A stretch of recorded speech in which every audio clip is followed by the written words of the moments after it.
YouTube రామరాజ్యం channel ప్రేక్షకులకు నమస్కారం. ఈరోజు ప్రధాన అంశం ఆంధ్రప్రదేశ్లో గలీజ్కే భేటీలు, గల్లీ కాదు రాష్ట్రం ఇడిచి వెళ్ళిపోండి అని సంకేతం ఇస్తున్నారు మంత్రులు అనే అంశంపై విశ్లేషణ. ఈ విశ్లేషణ మీరు చూసే ముందుగా మీరు నా ఛానల్ను లైక్ చేయండి, షేర్ చేయండి, ఆ తర్వాత సబ్స్క్రైబ్ చేయండి.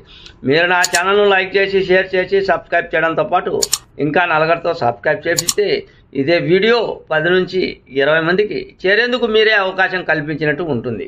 ఇక అసలు విషయానికి వద్దాం. ఎక్కడ చూసినా ఆంధ్రప్రదేశ్లో గత జరిగిన 5 ఏళ్ల పరిపాలన, మాజీ ముఖ్యమంత్రి జగన్మోహన్ రెడ్డి పరిపాలనలో గంజాయి విచ్చలవిడి, మారక ద్రవ్యాలు విచ్చలవిడి, యువత పెడదారి, అసలు యువత ఏ దారిని ఎంచుకుందో అర్థం కాని పరిస్థితి, ఎన్నో రకాలైన దుశ్చర్యలు జరుగుతూ ఉన్నాయి. కారణం ఏమిటి అంటే ఈ గంజాయికి మారక ద్రవ్యాలకు యువత ఆధారపడమే. దీన్ని కట్టడి చేయాలి. దీన్ని కట్టడి చేస్తే యువత చెడు మార్గాన్ని వదిలి మంచి మార్గం వైపు వెళ్తుంది అని దిశానిర్దేశం నిర్ణయించుకున్నట్లు ఉంది. మొత్తం అంతా కూడా ఆంధ్రప్రదేశ్ రాష్ట్ర ముఖ్యమంత్రి నారా చంద్రబాబు నాయుడు సారథ్యంలో. అందులో భాగంగా కమిటీని ఏర్పాటు చేశారు.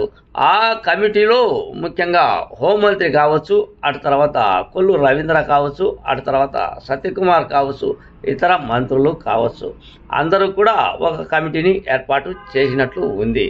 ఈ కమిటీ రేపు ఉదయం సచివాలయంలోని, అదే సెక్రటేరియట్లోని ఓ మీడియా సమావేశాన్ని ఏర్పాటు చేస్తున్నట్లు అందిన సమాచారం.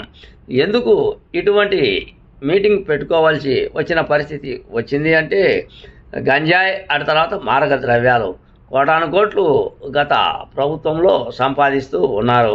వాళ్ళకు సంపాదనే కావాలి. యువకులు ఎటు వెళ్తున్నారు, అసలు యువతులు ఏ విధంగా మార్గాన్ని ఎంచుకుంటున్నారు అనే నిదానం వైపు గత ప్రభుత్వం వెళ్ళలేదు.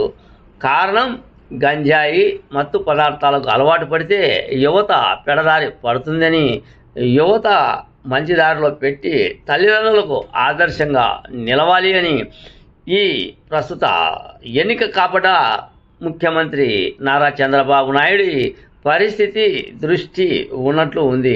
అందులో భాగంగా మంత్రుల కమిటీని గంజాయి, ఆ తర్వాత మారక ద్రవ్యాలపై కమిటీని ఏర్పాటు చేసింది.